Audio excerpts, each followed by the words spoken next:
ലാപ്ടോപ്പുമായി ഒറ്റപ്പെട്ടിരിക്കുന്ന ഒരു സാധാരണ customer കഫേയുടെ free wifi connect ചെയ്ത് മറ്റ് കസ്റ്റമേഴ്സ് റിപ്പോർട്ട് അയക്കുന്നു, മെയിൽസ് റിപ്ലൈ ചെയ്യുന്നു, ബാങ്ക് അക്കൗണ്ട് ചെക്ക് ചെയ്യുന്നു. എന്നാൽ അതേസമയം ഹാക്കർ കൃത്യമായി അവരുടെ ഇടയിലിരുന്ന് അവരെല്ലാം കണക്ട് ചെയ്ത തന്റെ ഫേക്ക് വൈഫൈ നെറ്റ്വർക്കിലൂടെ വിവരങ്ങൾ ചോർത്തുന്നു.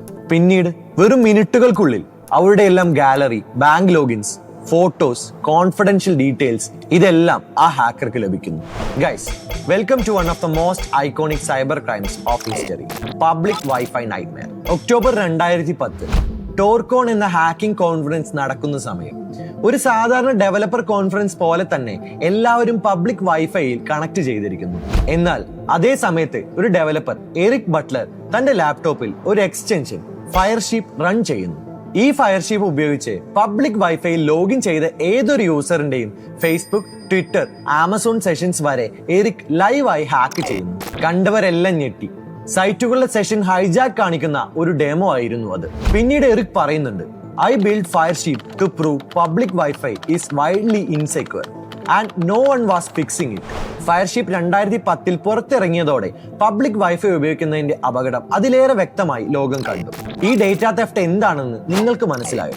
ഒരു ഡിവൈസ്, നെറ്റ്വർക്ക് അല്ലെങ്കിൽ സെർവറിൽ നിന്ന് സെൻസിറ്റീവ് അല്ലെങ്കിൽ പേഴ്സണൽ ഇൻഫർമേഷൻ അൺഓതറൈസ്ഡ് ആയി ആക്സസ് ചെയ്യുന്നതും മോഷ്ടിക്കുന്നതും ആണ് ഈ ഡേറ്റ തെഫ്റ്റ്. ഡേറ്റയിൽ ലോഗിൻ ക്രെഡൻഷ്യൽസ്, ഫൈനാൻഷ്യൽ ഡീറ്റെയിൽസ് മുതൽ ഫോട്ടോസ്, കോൺവെർസേഷൻസ്, അങ്ങനെ ആ ഡിവൈസിൽ സംഭവിക്കുന്ന എല്ലാ കാര്യവും വരും. ഇത് ചെയ്യുന്നവരാണ് ഈ ഷാഡോ ഹാക്കേഴ്സ്. അവർ നമ്മളോടൊപ്പം തന്നെ കഫേയിൽ ഇരിക്കാം, ഫ്രണ്ട്ലി ആകാം, ഇന്നസെന്റ് ആയി തോന്നാം. പക്ഷെ അവരുടെ ലാപ്ടോപ്പിൽ റൺ ചെയ്യുന്ന സോഫ്റ്റ്വെയറുകൾ ഡേഞ്ചറസ് ആണെന്ന് നമ്മൾ ആരും കാണുന്നില്ല. കഫേസിൽ മാത്രമല്ല, സേഫ് ആണെന്ന് കരുതുന്ന മറ്റു പലയിടത്തും ഇത് സംഭവിക്കാം. 2018 ബ്രിട്ടീഷ് എയർവേസ് ഹാക്ക് ഇതുവരെ സംഭവിച്ച ഏറ്റവും വലിയ ഏവിയേഷൻ സൈബർ അറ്റാക്സിൽ ഒന്നായിരുന്നു അത്. അവിടെ നടന്നത് ലക്ഷക്കണക്കിന് യാത്രക്കാരുടെ പേഴ്സണൽ ഡാറ്റ, അതായത് നെയിംസ്, ഇമെയിൽസ്, കാർഡ് നമ്പേഴ്സ് എല്ലാം ലീക്കായി. അറ്റാക്കർമാർ ബ്രിട്ടീഷ് എയർവേസിന്റെ വെബ്സൈറ്റ് ഒരു മാലീഷ്യസ് സ്ക്രിപ്റ്റ് ചേർത്ത് അതിലൂടെ കാർഡ് പേയ്മെന്റ് ഡീറ്റെയിലുകൾ സ്കിം ചെയ്തതായിരുന്നു. അതായത് വൈഫൈ ഉപയോഗിച്ചോ അല്ലാതെയോ ചുറ്റും ഇതുപോലുള്ള തെഫ്റ്റുകൾ നടക്കുന്നുണ്ട്. ഇതെല്ലാം ഇപ്പൊ എന്തുകൊണ്ട് പറയണം? കാരണം 2017 പുറത്തിറങ്ങിയ നോർട്ടൺ സിമാൻടെക് വൈഫൈ റിപ്പോർട്ട് പറയുന്നു, അപ്രോക്സിമേറ്റ്ലി 87 യൂസേഴ്സും ഫ്രീ വൈഫൈ കണ്ടാൽ ഉടനെ കണക്ട് ചെയ്യുന്നവരാണ്. അതിന്റെ സുരക്ഷയെക്കുറിച്ച് ചിന്തിക്കുന്നു പോലുമില്ല. നിങ്ങൾ അങ്ങനെ ഒരാളാണോ? അല്ലെങ്കിൽ അങ്ങനെ ഒരു ഫ്രണ്ട് നിങ്ങൾക്കുണ്ടോ? എങ്കിൽ ഈ വീഡിയോ അയച്ചു കൊടുക്കാൻ മറക്കണ്ട. ഇനി ഈ തെഫ്റ്റ് എങ്ങനെയാണ് നടക്കുന്നതെന്ന് അറിയണ്ടേ? പല വഴികളുണ്ട്. Man in the middle attack, അതായത് നിങ്ങളും വെബ്സൈറ്റും തമ്മിലുള്ള ലിങ്കിൽ ഒരു ഹാക്കർ ഇടപെടുന്നു. നിങ്ങൾ ബാങ്ക് സൈറ്റിൽ ലോഗിൻ ചെയ്യുമ്പോൾ അയാൾ ഇൻഫർമേഷൻസ് ചോർത്തുന്നു. അതെ, ഇൻഫർമേഷൻ ഉപയോഗിച്ച് നിങ്ങളെ കൊള്ളയടിക്കുന്നു. 2, ഈവിൾ ട്വിൻ അറ്റാക്ക്. മിക്കവാറും എയർപോർട്ടുകളിൽ, കഫേകളിൽ ഫ്രീ വൈഫൈ എന്നു പേരുള്ള നെറ്റ്വർക്കുകൾ കാണും. പക്ഷേ അതിലൊന്ന് ഒറിജിനൽ ആണെങ്കിൽ മറ്റൊന്ന് ഹാക്കറിന്റെ ഫേക്ക് സെറ്റപ്പ് ആയിരിക്കും. രണ്ടും ഒരേ പേരിൽ തന്നെ. നിങ്ങൾ ഈ ഫേക്ക് നെറ്റ്വർക്കിലാണ് കണക്ട് ചെയ്തതെങ്കിൽ ഹാക്കർ നിങ്ങളുടെയും മറ്റുള്ളവരുടെയും ഡേറ്റ കൈവശമാക്കുന്നു. 3, packet sniffing. വയർഷാർക്ക് പോലുള്ള ടൂളുകൾ ഉപയോഗിച്ച് ഹാക്കർമാർ ഒരേ വൈഫൈയിൽ കണക്റ്റഡ് ആയിട്ടുള്ള യൂസേഴ്സിന്റെ ആക്ടിവിറ്റി ട്രാക്ക് ചെയ്യുന്നു. നിങ്ങൾ എന്ത് ടൈപ്പ് ചെയ്യുന്നു, ഏത് വെബ്സൈറ്റിൽ ലോഗിൻ ചെയ്യുന്നു, ഇമെയിലുകൾ, ഈവൻ പാസ്വേഡുകൾ വരെ വായിക്കാൻ ഈ ടൂളുകൾക്ക് കഴിയും. അപ്പോ വൈഫൈ കണക്ട് ചെയ്യാതിരുന്നാൽ പോരെ, പ്രശ്നമില്ലല്ലോ എന്നല്ലേ അടുത്ത ചിന്ത? കാസ്പെർസ്കി ലാബിന്റെ റിപ്പോർട്ട് പ്രകാരം ഗ്ലോബൽ വൈഫൈ ഹോട്ട്സ്പോട്ടുകളിൽ 24%-ലധികവും സുരക്ഷിതമല്ല. പക്ഷെ എന്തെങ്കിലും ഒരു എമർജൻസി വന്നാൽ പബ്ലിക് വൈഫൈ ഉപയോഗിക്കേണ്ടി വന്നേക്കാം. അതുകൊണ്ട് സേഫ്റ്റി മെഷേഴ്സ് അറിഞ്ഞിരിക്കുക. ഇതിനെക്കുറിച്ചുള്ള കൃത്യമായ അറിവുണ്ടായിരിക്കുക. പബ്ലിക് വൈഫൈ ഉപയോഗിച്ചുകൊണ്ട് ബാങ്ക് അക്കൗണ്ടുകളിലോ പേയ്മെന്റ് ആപ്പുകളിലോ ലോഗിൻ ചെയ്യരുത്. അല്ലെങ്കിൽ ഫ്രീ വൈഫൈ കണക്ട് ചെയ്ത ശേഷം പെട്ടെന്ന് ഗൂഗിൾ പേ ഓപ്പൺ ചെയ്ത് ബാലൻസ് ചെക്ക് ചെയ്യാം എന്നും ചിന്തിക്കരുത്. അങ്ങനെ ചെയ്താൽ ഹാക്കേഴ്സിന് നമ്മുടെ പാസ്വേഡുകൾ, OTPകൾ എല്ലാം ക്യാപ്ചർ ചെയ്യാൻ സാധിക്കും. VPN ഉപയോഗിക്കാൻ ശ്രമിക്കുക, അതും ട്രസ്റ്റഡ് VPN. അങ്ങനെ ചെയ്താൽ പബ്ലിക് വൈഫൈയിലൂടെ കണക്ട് ചെയ്യുമ്പോഴും നമ്മുടെ ഡേറ്റ സേഫ് ആയിരിക്കും. ഒരു പ്രൈവറ്റ് ടണൽ ഉണ്ടാക്കുന്നത് പോലെ. Wifi auto connect option phone സെറ്റിംഗ്സിൽ ഓഫ് ആക്കാൻ ഓർക്കുക.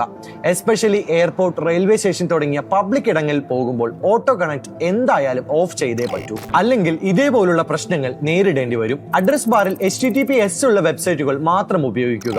HTTP സൈറ്റിൽ നിങ്ങൾ ടൈപ്പ് ചെയ്യുന്ന എല്ലാ വിവരങ്ങളും, user name, password, OTP, email, card number എല്ലാം പ്ലെയിൻ ടെക്സ്റ്റ് ആയി കാണാൻ കഴിയുമ്പോൾ HTTPS-ൽ ഡേറ്റ എൻക്രിപ്റ്റ് ചെയ്യപ്പെടുന്നു. അതുകൊണ്ട് തന്നെ ഹാക്കേഴ്സിന് നിങ്ങളുടെ ടെക്സ്റ്റുകൾ പ്ലെയിൻ ടെക്സ്റ്റ് രൂപത്തിൽ കാണാൻ സാധിക്കില്ല. എല്ലാ അക്കൗണ്ടുകളിലും മൾട്ടി ഫാക്ടർ ഓതന്റിക്കേഷൻസ് ഉപയോഗിക്കുക. നിങ്ങളുടെ ഡേറ്റ മോഷ്ടിക്കപ്പെട്ടാലും MFAക്ക് ആക്സസ് തടയാൻ കഴിയും. ഇതുപോലെ മറ്റൊരു തട്ടിപ്പ് കൂടിയുണ്ട്.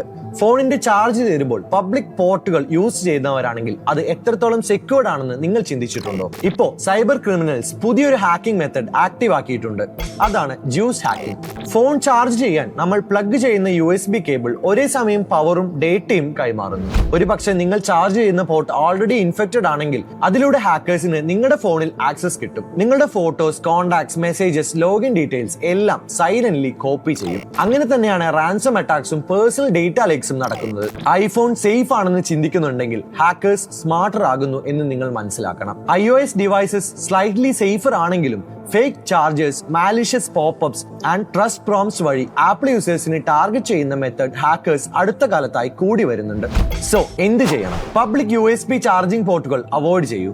പവർ ബാങ്കും ട്രസ്റ്റഡ് ചാർജേഴ്സുമാണ് അതിന്റെ സേഫസ്റ്റ് ഓപ്ഷൻസ്. ഇതുപോലെ എന്തെങ്കിലും അനുഭവങ്ങൾ നിങ്ങൾക്ക് ഉണ്ടായിട്ടുണ്ടെങ്കിൽ കമന്റ് ചെയ്യാൻ മറക്കണ്ട.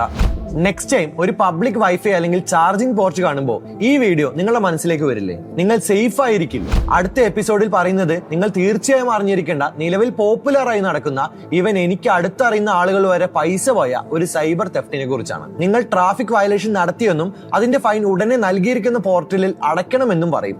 പിന്നീട് നടക്കുന്നത് ഒരു വലിയ സൈബർ ക്രൈം. ഡീറ്റെയിൽ ആയി വിത്ത് പ്രൂഫ് അടുത്ത വീഡിയോയിൽ പറയാം. Stay tuned.